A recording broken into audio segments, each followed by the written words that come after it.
We'll definitely have time for questions at the end. If you do have any questions along the way, you can put them in the chat box, as Chelsea said. So I'm part of Mission Heritage Medical Group, heart rhythm specialist. I have two partners, Dr. Jay Tiongson, Dr. Lin Hung. The three of us are the electrophysiologists here, and we work exclusively out of Mission Hospital. By the end of the talk today, you'll understand what AFib is and why it matters, why AFib develops and who's at risk, how AFib is evaluated and treated today, and what you can do to reduce symptoms and, in particular, your stroke risk. This is one of my favorite quotes. It's by Joseph Campbell. The goal of life is to make your heartbeat match the beat of the universe, to match your nature with nature. So let's start with what is AFib and why it matters.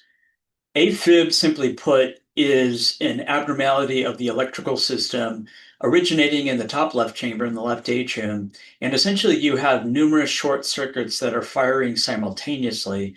And what that does is it creates an uncoordinated contraction. So your heart's an engine, like in a car, and you have two chambers on the top, the atria, and two chambers on the bottom. And normally there's a one-to-one sequence of contractions. Well, with AFib, you have this sort of quivering that occurs in the left atrium. That's where it gets its name, fibrillation.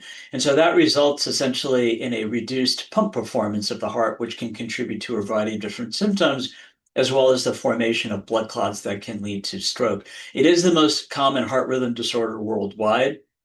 About 1 in 3 to 1 in 4 people over the age of 40 will get AFib at some point in their life. And we'll touch on that here in just a few moments. The hallmark of AFib, though, is in the pulse, and you can take your pulse in your radial artery in your wrist, carotid artery in your neck. You can see it on a wearable device. You can see it on your blood pressure machine. But the hallmark is an irregular rhythm. So rather than a nice kind of metronome that the heartbeat should have, you have some fast beats, some slow beats, chaotic beats. Sometimes you can't even feel the pulse. A lot of times, blood pressure machines have a hard time even measuring AFib. A lot of times on a blood pressure machine, you'll see fluctuation in the blood pressure because that is connected to the pulse. So sometimes if the heart rate goes too fast, the blood pressure gets low and vice versa. So sometimes what you'll see as a sign of AFib is when the machine is actually having a hard time assessing a blood pressure. But you don't have to always have a fast heart rate. Some people with AFib will have a controlled pulse rate, meaning 60, 80 beats per minute. It'll fluctuate, but it won't go super fast, like 120, 130, 140 beats a minute. In many patients, you can have a fast heart rate as well. Why does AFib matter? Well, if we break it down into three components, the most catastrophic is that of stroke. And so, as I mentioned, a clot can form in the left atrium. The left atrium is connected to your aorta, the largest artery in your body, which then feeds blood to all the vital organs. And so the clot can break off and go directly through the carotids up into the brain and cause a stroke. What's different about the strokes in AFib is they're often more debilitating and disabling than strokes from other causes. So what I mean by that is if you have uncontrolled high blood pressure, you can get strokes in different parts of your brain. If you have a blocked artery, like your carotid artery, you can get strokes in different part of your brain. But usually it's a particular distribution, meaning it's a certain area that a branch of a blood vessel feeds. Like maybe it's affecting the area of speech, or maybe it's affecting the area of motor function.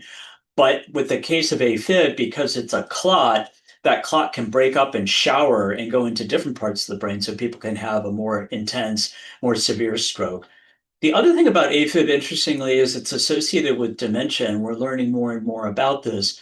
There's a group out of Intermountain Health System in Utah where they actually followed their AFib patients who have had ablations, and they followed this database and found that there was an association not only with dementia due to strokes, but also dementia due to Alzheimer's. And so, again, we're learning more about this. There is some evidence to suggest there may be a reduction in dementia risk if you monitor and get people back into rhythm, in particular with ablation, but we do not have cause effect yet. So we cannot make the claim that ablation or any kind of rhythm control lowers your dementia risk, but there is evidence to suggest that may be the case.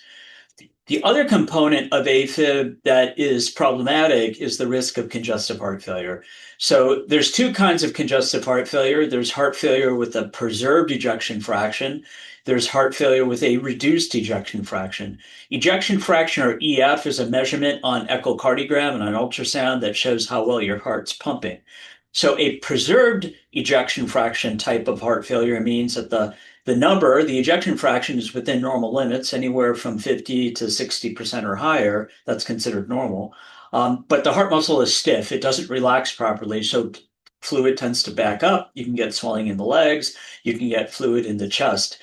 You can have heart failure with reduced ejection fraction, which means the number is less than 50%, 40%, 35%, 30%. And that can also result in very similar symptoms. But in both cases, if someone goes into atrial fibrillation, it can trigger an episode of congestive heart failure.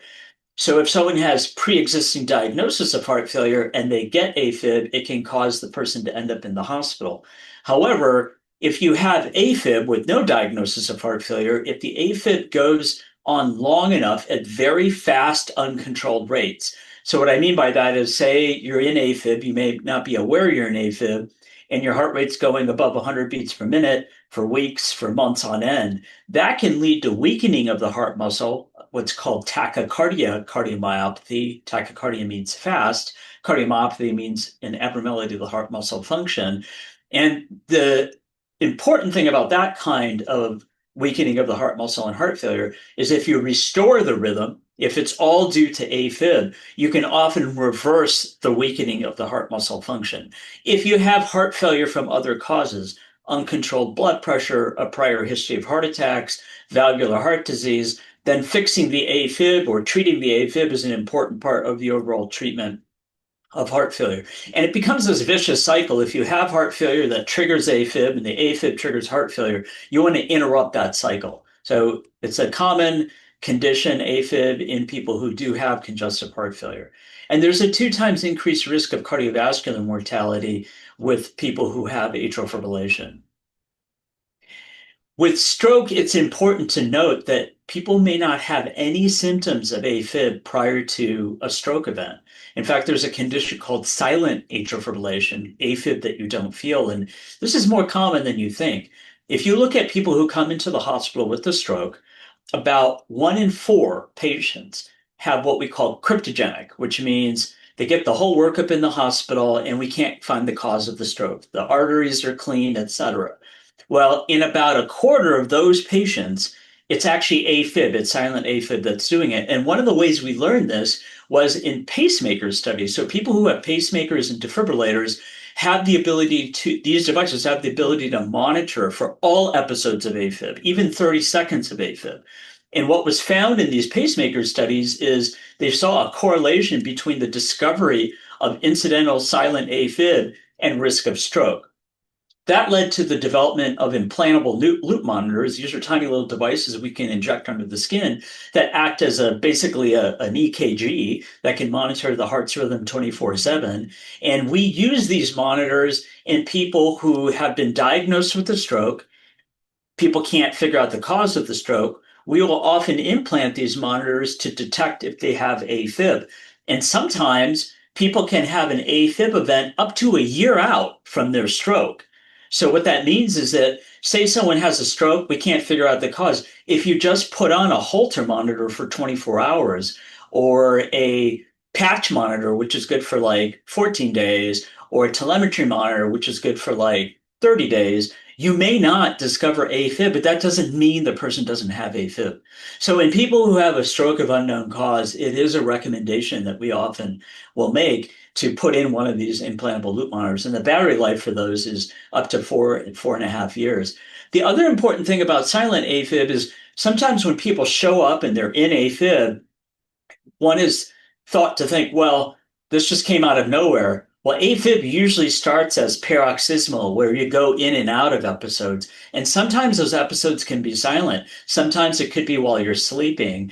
That's why when you look at like a wearable device like an Apple Watch, sometimes it can actually give a clue. Like you look at the heart rate numbers and it shows these spikes in the middle of the night. I had a gentleman recently who had a simple Fitbit watch. It wasn't really designed to detect AFib, but what it did was it gave an alert that said, you may want to get this checked out by your doctor. There is a heart rate spike that's being seen. So that's sometimes a clue. But also, you also don't want to necessarily panic because these wearable devices are not perfect, and there's different reasons why it may mark a high heart rate that may be a false positive. And there's other reasons why people can have elevated pulse rates like dehydration, et cetera. So it's an important thing to be aware of, but also important to keep into context.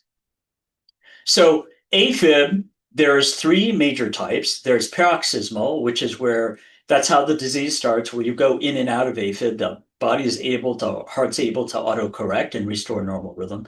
There's persistent AFib, which means that some kind of intervention needs to be done, whether it's medication, whether it's a procedure called cardioversion, where we shock the heart back into rhythm, or whether it's a catheter ablation procedure. There's long-standing persistent, which means that someone's been in continuous AFib for over a year. And then there's permanent AFib. And permanent AFib is really more of about a decision process, which means that a doctor and a patient have talked, and it is felt that of the treatments available to try to restore the rhythm, the risk benefit just does not argue for trying to restore the rhythm in those cases. That's usually done in people who are at advanced age with lots of other medical problems, and we feel as though the risk of intervention, whether it's a cardioversion, whether it's a drug, whether it's an ablation, is just felt to be too high risk in those patients. I will say that's a small percentage of patients nowadays because the ablation technology has gotten so good. We are considering ablation in many people who were previously thought to be not candidates. We're doing people even into their 90s at times, and people who were very sick, people who have congestive heart failure and other conditions, were able to help with procedures like ablation. So just something to keep in mind in terms of the different types of AFib. And AFib is a progressive disease. So every time you have an episode of AFib, even minutes of AFib, it creates the cellular changes that create more AFib. So there's a term, AFib begets AFib. So that's why you want to interrupt that cycle, because if enough AFib episodes go on, the heart, being a muscle, develops a muscle memory for it. It'll just stay in AFib. And then when the AFib progresses, the treatment success rates, including catheter ablation, go down. So it is really important to detect AFib early and to intervene early to prevent that progression of the disease. If you look at the stats, as I mentioned, about 1 in 4 people over 40 will get AFib. Currently, it's estimated about 10 to 12 million people in the US, like right now, have atrial fibrillation, and about over 50 million people worldwide. And that's just sort of going to be even more of a problem as we move forward because people are living longer, and obesity is an epidemic, especially in Western countries and the Western Hemisphere, and obesity is a big risk factor for atrial fibrillation. If you look at the number of people hospitalized per year with AFib, it's about 750,000 hospitalized per year, about 150,000 deaths related to AFib, usually from stroke. The number one risk factor for AFib is age, and the second top risk factor is high blood pressure.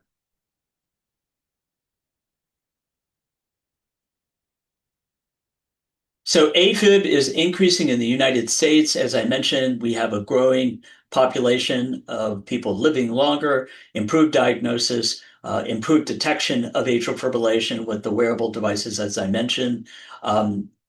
Just wanted to point out this slide that basically summarizes, and we can get you copies of the slides for those who are interested, that summarizes on the right side of the slide. You can see the progression from green to yellow to orange to red of the different kinds of atrial fibrillation. You can see these graphs that indicate the increase in risk of AFib with advancing age and the stats that I mentioned about the risk of AFib over the lifetime. This is a slide talking about the silent AFib and the implantable loop monitors being able to diagnose the AFib. And these are the different end results of AFib that I mentioned about heart failure and stroke.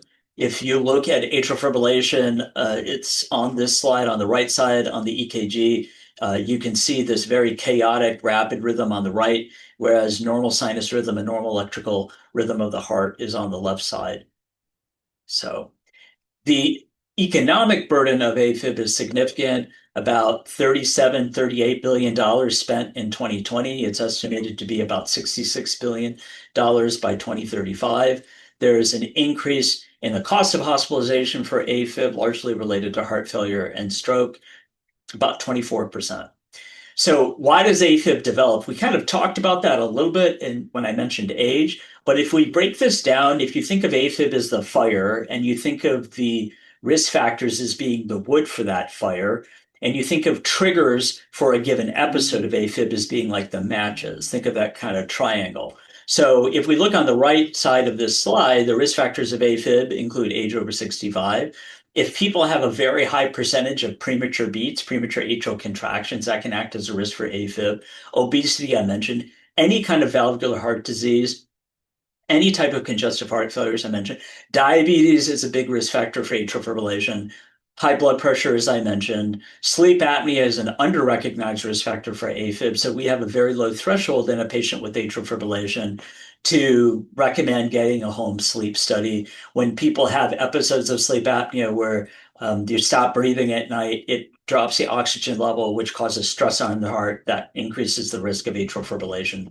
Coronary artery disease, so any prior history of heart attack or heart surgery or stents act as a risk factor for AFib. And there's a subset of patients who are athletes that have low resting heart rates related to the vagus nerve that are going on to developing AFib as they get older. Genetics are definitely a part of that, but a lot of those patients have unrecognized sleep apnea as well. If you look at the triggers of AFib on the left side of the screen, so that those are the matches. So the triggers are really like, why did I get AFib on a given day? Like what triggers a specific episode? So dehydration is one of the top triggers of atrial fibrillation. Stress is a big trigger for atrial fibrillation. Poor sleep can act as a trigger for atrial fibrillation. Caffeine. So caffeine was historically thought to be a potential trigger. There was a study that came out recently that showed that modest caffeine intake, less than 400 milligrams a day, like a cup of coffee a day, was acceptable. It was not associated with an increased risk. And actually, in this particular study, showed a reduced risk of atrial fibrillation. That being said, caffeine does increase the risk for premature beats and palpitations, which can lead to AFib. So we still advise, moderate intake. But nowadays, for people with AFib, we are not saying like you can't have any coffee. So like 1 cup a day is typically okay. Alcohol, on the other hand, is a different story. Even small amounts of alcohol can act as a trigger for atrial fibrillation. I've had patients that have been free of AFib after their ablation for years, and then they'll have a glass of champagne at someone's wedding and it'll send them into an episode of AFib. It's really toxic for the electrical system. So I really advise people to avoid all kinds of alcohol if you have any history of atrial fibrillation, because if you can make lifestyle changes that you avoid the need for needing a procedure or drugs, why not do that? People can sometimes have their AFib triggered by GI issues. So really bad acid reflux, the acid in the esophagus sits right next to the heart, that can act as a trigger. People who eat really large meals, especially in the evening, can activate the vagus nerve, and that can act as a trigger for atrial fibrillation. So those are some things to keep in mind. And if you have any kind of electrolyte deficiency, specifically low magnesium and potassium, that can act as a trigger for AFib. So we do recommend keeping the electrolytes up. I really like an electrolyte replacement. It's called Nectar, Nectar. You can get it on Amazon. It comes in these little self-serve packets, and you can just mix it with a glass of water each morning. It has magnesium in it. It's naturally derived from fruit, and it's low calorie, low sugar. I like that better than liquid IV and some of the other ones that you see out on the market. That's a good one. So as I mentioned, this term AFib begets AFib. When you have an episode of AFib, it creates scar tissue. It creates changes in the electrical system to facilitate more AFib. And so when you start seeing people have more frequent episodes, or if the episodes are lasting longer, either one, that means that the AFib is progressing. And so if you look at people who have their very first episode of AFib, and that's on the left side of this slide, about 20% of those people within a year will go on to persistent or continuous AFib. So that's a really high number. That is the reason why we recommend early intervention nowadays, that this is not something that you want to just sort of wait it out. AFib, in most cases, starts in the left atrium, in the top left atrium, in the pulmonary veins. So the pulmonary veins are what deliver oxygenated blood from your lungs back to your heart to be pumped out to the rest of the body. Well, these veins contain these muscular sleeves that are capable of independent electrical activity. And so these can send off premature beats that then trigger episodes of atrial fibrillation. And these are what we are doing ablation on when you talk about AFib ablation. So if we look about like how do you evaluate AFib, what are the common symptoms of AFib? Well, palpitations, rapid irregular rhythm, shortness of breath, dizziness, as I mentioned, an irregular pulse, a rapid pulse, sometimes symptoms of heart failure, swelling in the legs, etc. Sometimes stroke is the primary symptom that someone shows up with AFib when it gets diagnosed. But not uncommonly, when people are in AFib, they can feel just tired. They may not have any cardiac symptoms. So as opposed to the arteries where you can get chest pain and things like that, with AFib, you could get chest pain, but not uncommonly, it's just fatigue because, again, when you go into AFib, you drop that pump performance to the heart. And so, kind of like an engine, you're just not pumping blood around as well. I even had one gentleman who was depressed. That was his symptom, was clinical depression. And when we restored his rhythm, his mood lifted. Brain fog. People can get brain fog because they're literally not getting as much blood to their brains. And so their cognition is impaired. So it's very easy to blame fatigue on I'm not sleeping well or I'm just getting older or whatever, but just keep in mind AFib can be a cause of fatigue, and especially when people switch from the paroxysmal AFib to the persistent AFib when they're in it all the time, that's often when you see fatigue develop. So it's not uncommon that we see AFib incidentally found. So someone will show up, for example, for a colonoscopy, and they're found to have AFib. And then when you talk to the person, they'll say, oh, no, I don't feel any symptoms.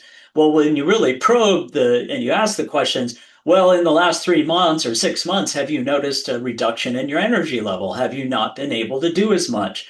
Oftentimes the answer is yes. Or you'll ask a spouse or a partner in the visit, and they'll say, their color isn't as good, or they're not able to do so well, they're sleeping more. That can be a symptom of AFib. And so oftentimes people don't realize that. And it's not until that we restore the rhythm that people say, oh my gosh, wow, I didn't realize I was feeling as bad as I was feeling. And so it's kind of like having a bad knee. With a bad knee, you just kind of park closer and closer to the front of the store. You just adjust your life, your activity. So with AFib, it's the same. So just keep in mind that fatigue can be a symptom of AFib. So you just want to make sure that that gets evaluated. And here on the left side of the slide, in terms of diagnosis of AFib, on the top, you have normal sinus rhythm. Each of these spikes represents the ventricles contracting. Each of these little blips before the spike represents the atria contracting. The little blip is called the P wave. The spike is called the QRS. It should be a one-to-one relationship. That's the top line. At the bottom is atrial fibrillation. These spikes are irregularly spaced. And so that's the hallmark of AFib. In the middle, you see a rhythm that's commonly associated with AFib called atrial flutter. Atrial flutter usually originates from the right atrium. It's a single circuit, kind of like a runner in a racetrack. It has this classic sawtooth pattern on the EKG.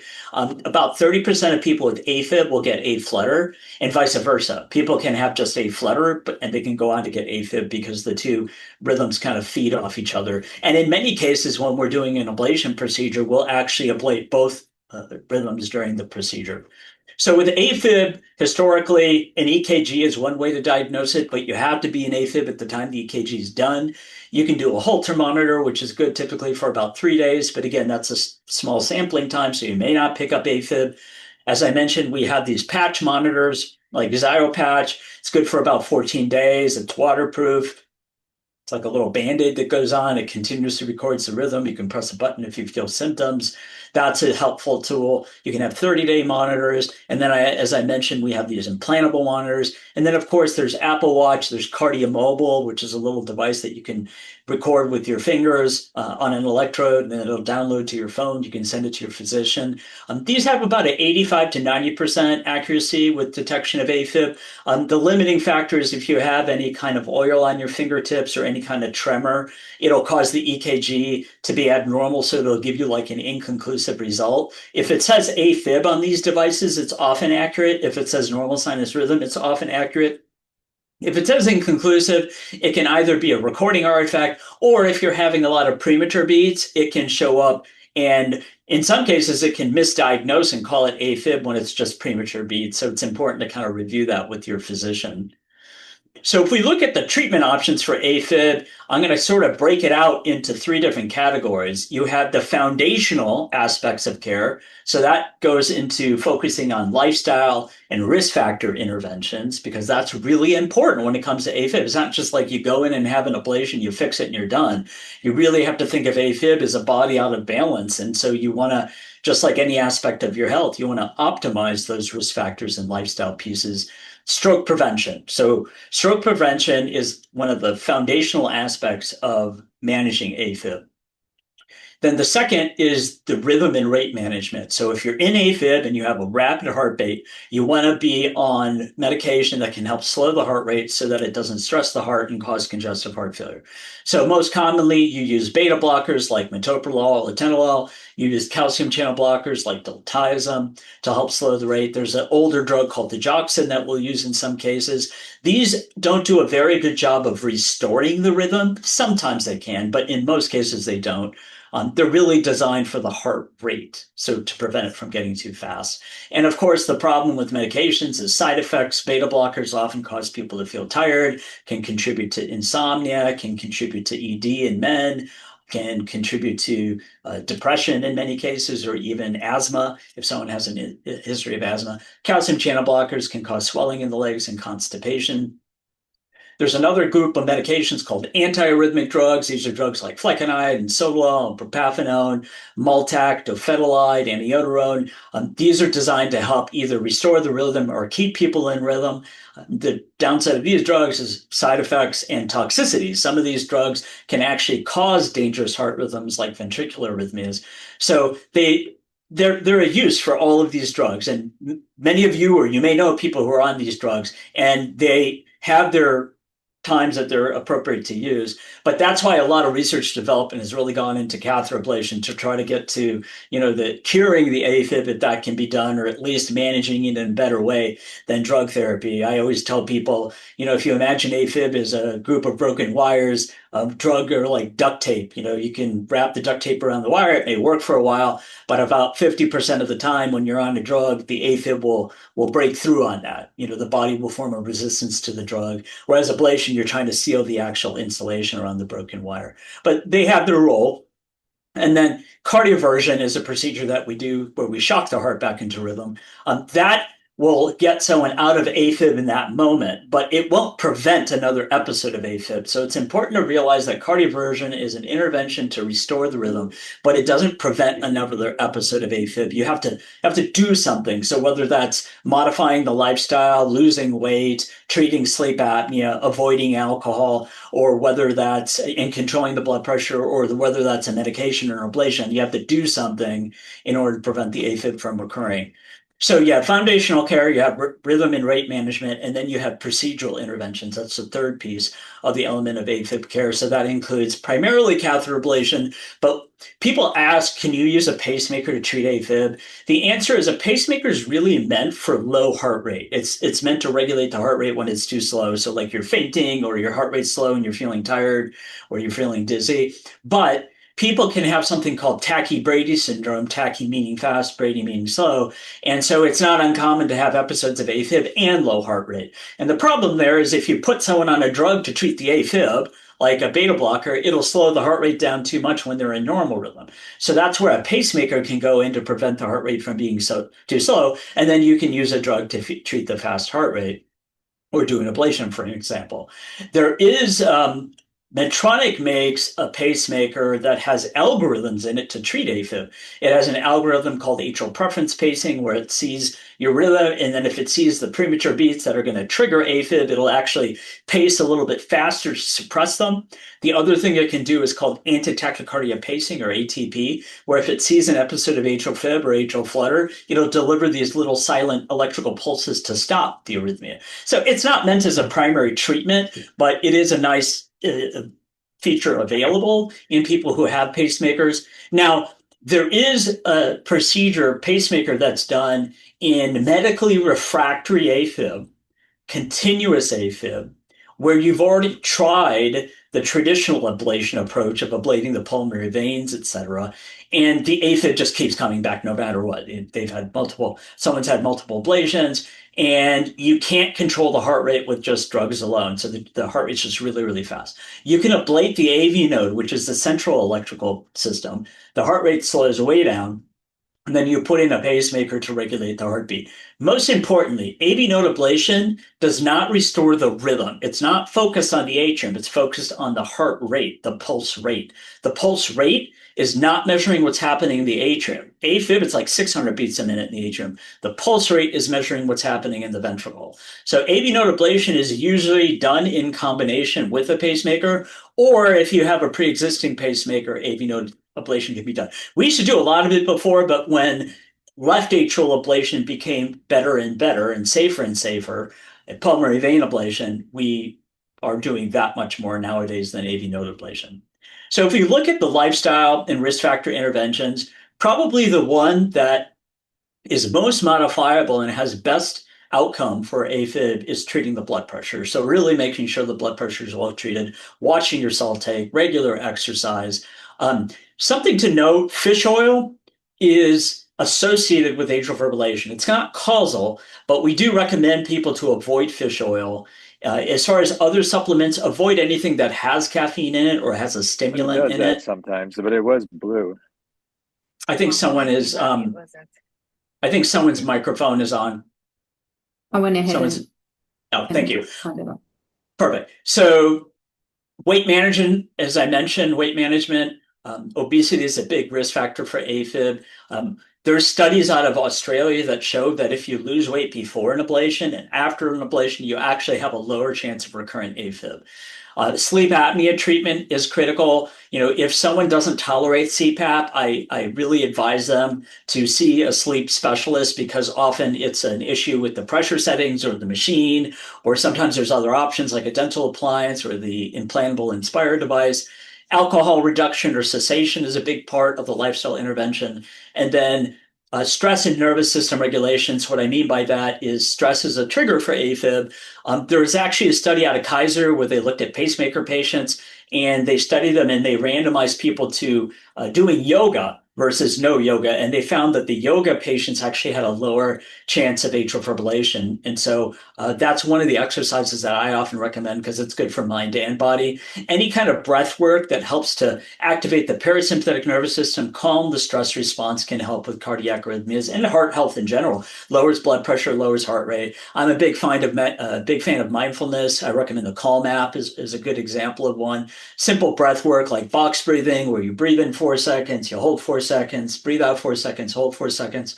That's a great technique that can be used to help with regards to stress management and AFib. If you look at the quote unquote AFib diet, it's really the Mediterranean diet. So anything that's sort of anti-inflammatory in nature, AFib is thought to be kind of an inflammatory disease. So, eating processed foods can contribute to the development of atrial fibrillation by just activating the stress response. So you want whole grains, you want foods that are high in magnesium and potassium. Now, if you have kidney failure or you're a dialysis patient, you got to be careful about magnesium and potassium. Those can build up easily. So make sure you talk to your doctor. But if you have normal kidney function, magnesium, potassium are foods are good to have when it comes to the heart's electrical system. That's like leafy greens, beans, nuts, avocados. Avoid processed foods, as I mentioned. I talked about cardioversion. I talked about these different medication options. Again, for those of you who'd like a handout, we can get that to you. And this goes into it in a little bit more detail. If we look at procedures, we look at ablation now. About 90% of people who have AFib only get drugs. They are not offered an ablation. And there's a lot of different reasons for that. But the biggest one is education and awareness. And that's why I'm glad you're here on this call. So if that has not come up in the conversation with physicians, then it's important to ask that question. Not everyone's a candidate. Not everyone should get an ablation. But one of the problems is that people who are not electrophysiologists are obviously not exposed to AFib on a regular basis and don't realize all the advancements that have been made in the success rates, in the risk of these procedures. And so people kind of think in their mind ablation's high risk and low success rate, and so it's often not recommended. And I'm talking about also from primary care or even cardiology in some cases. So that's why it's important to really, seek out an electrophysiologist, AFib specialist. You can go to the Heart Rhythm Society website. You can go to There's one called getsmartaboutafib.com. You can actually search for electrophysiologists in your area to get informed about AFib. And if you look at the types of ablations that we do, pulmonary vein ablation is the cornerstone of ablation. You can do additional ablation in the heart, the back part of the heart called the posterior wall. You can do additional arrhythmias associated with AFib, including atrial flutter or supraventricular tachycardia or SVT. Surgeons and electrophysiologists can do what's called hybrid ablation, one called convergent. You can also have surgical only mini maze procedures done. Nowadays, because of an advancement in ablation called pulse field ablation, it's really now emerged as kind of the treatment of choice as far as ablation goes, because it's a safer and more effective procedure than many of the other historical procedures, even including surgical ablation, although surgical ablation does have its role. Surgical ablation uses radiofrequency energy. Pulse field ablation uses electrical pulses, which has been shown to be safer, and we can talk a little bit about that. But if you look at the spectrum of AFib ablation, it ranges from freezing to heating to robotics to hybrid surgical procedures. The first step in an ablation procedure is to do three-dimensional mapping. We move a catheter through the heart. It has multiple electrodes on it. It collects electrical information, translates it into color so we can see the normal tissue and we can see the abnormal tissue. We do the ablation, and then on this center panel on this map, we see that the area in the center, these pulmonary veins, which are the tubular structures, now become red after ablation. This is before ablation, this is after ablation. The red means that the signal has been eliminated. So we can see very clearly in a procedure that the AFib has been taken care of. The true test, of course, is time and freedom from AFib. And it helps guide precise ablation. Robotics, we have a system called stereotaxis. Mission is one of very few hospitals in the world that has this system using magnetic fields to guide ablation. We use a lot for ventricular arrhythmias, sometimes for AFib. The advantage there, it's ultra precise, it's very safe, it's a soft catheter. We used to use it a lot for AFib ablation, but it does not come with pulse field. So pulse field ablation is done with manual catheter, and that's really emerged as the mainstay of treatment. Pulse field ablation emits these electrical impulses. It limits the energy to just the heart, so it doesn't penetrate beyond the heart, and that's why it's safer. So it doesn't harm structures like the esophagus, which is a potential risk with regards to cryo and radiofrequency, and that can be a serious risk. It's not that common, but it can happen. It's also a faster procedure, but it essentially creates these micro holes in the abnormal cells and destroys the cells that way. There's different pulse field ablation systems out on the market. The more commonly used ones are Boston Scientific's FARAPulse system, where the catheter can contort as a basket in a flower with multiple electrodes that ablate at the same time. And then Medtronic makes two systems, Pulse Select and Affera. We do a lot of these different technologies at Mission. We have all of them available. One of the nice things about the Affera system, it comes as this spherical catheter called Sphere 9. You can map and ablate from the same catheter, as opposed to some of the other techniques where you have to put in a mapping catheter, take that out, then putting in a ablating catheter. The other thing about the Affera system is you can toggle between different energy sources. So you can use radiofrequency, you can use pulse field. So there's certain cases where radiofrequency may be more applicable to use than pulse field. It's really about just having those tools available, tools in the toolbox. The convergent procedure is done as a hybrid procedure. Cardiothoracic surgeon ablates the backside outside of the heart called the posterior wall. 6 weeks later, the electrophysiologist goes in, ablates the rest of the AFib circuits. The advantage there is you're kind of sandwiching the tissue. You're ablating on the outside and the inside of the heart, getting a thicker lesion. It does have its role. We typically recommend it in people who had failed traditional ablation. And People are not requiring it as much nowadays because of pulse field ablation. There are some centers that do a lot of convergent ablation. It is an effective procedure. Our surgeons, Dr. Darbanian does a great job. One of the nice things about convergent is that the doctor can also put in a clip around the left atrial appendage to prevent the need for taking blood thinners long term. We do this with Watchman, but you can do it with a convergent procedure at the time of surgery. So the convergent procedure is like a two-part procedure. Some places do it all at the same time, but we feel like that's a bit long. So that's why we typically will stage them. Pacemaker therapy, I talked about AV node ablation. This is just an example of AV node ablation. Here are the different pacemakers we have: single chamber, dual chamber, biventricular, leadless pacemakers, a lot of different options. I'm going to round out the talk and then open to questions by talking about the prevention of stroke in AFib. So it's important to know these concepts. The CHADS VAS stroke risk score is something that you can actually Google online to see what your risk is. You calculate these different points up. It'll tell you what your annual risk of stroke is to dictate who should be on a blood thinner or who should get maybe a left atrial appendage closure device like Watchman. The HAS-BLED scoring risk factor assesses your bleeding risk on a blood thinner. So you can kind of nicely weigh out, okay, what is my risk of a stroke if I don't take a blood thinner versus what is my risk of bleeding if I do take a blood thinner?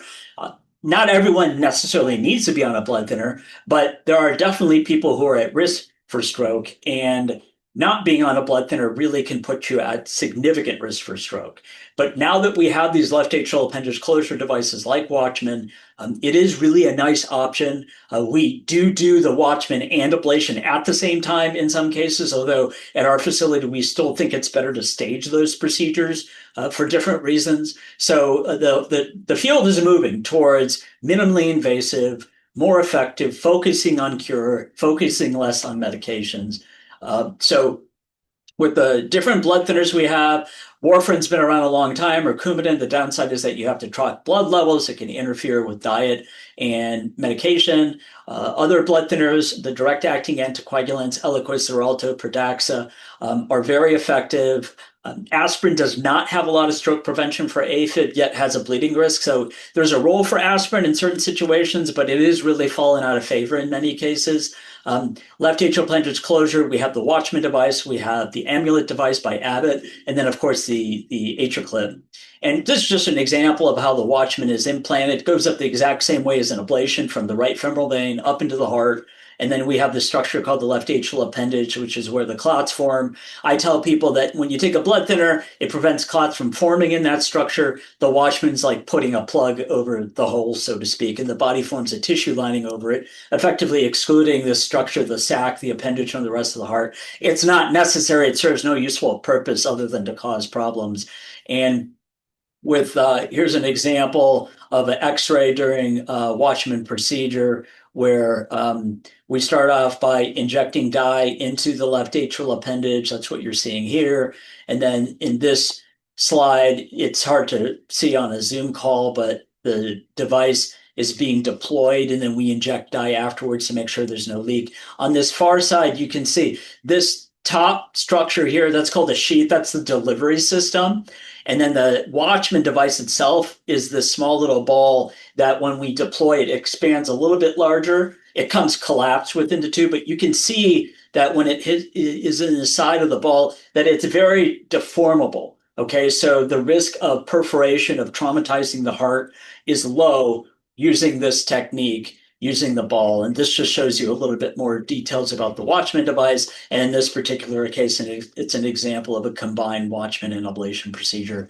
So it takes a village to help all patients in health, and it takes partnership between patients and physicians and nurses and all our care team. So I want to give credit where credit is due to Mission Hospital, to our administrators, our marketing team, and all our wonderful staff. And most importantly, our patients, the donors who provide to our hospital, help us do these procedures and provide us with the technology that we need. And key take-home points: AFib is common, progressive, and treatable. Early detection and risk factor management matter. Treatment focuses on rhythm control, rate support, and stroke prevention. And care should be individualized and team-based. Here's our contact information: Dr. Tiangs and myself, Dr. Hung. Mission Heritage Heart Rhythm Specialists, our structural heart team with Dr. Alamari, who does aortic valve replacement as well as Watchman, in addition to us, Chelsea Zimmerman, Danielle Gahn. Here are some questions that you can look at, things that you can ask your doctor about AFib when you do have your visit, and I'll open it up for questions now in the remaining time that we have. Thank you, Dr. Desai. So many great information. We really appreciate your time. We do have a couple questions in the chat that I was wondering if we could take those two, and then we'll open up to people to ask their questions. One was, what would make an AFib patient a good candidate for Watchman procedure was one. Yeah, so you want a CHADS VAS score of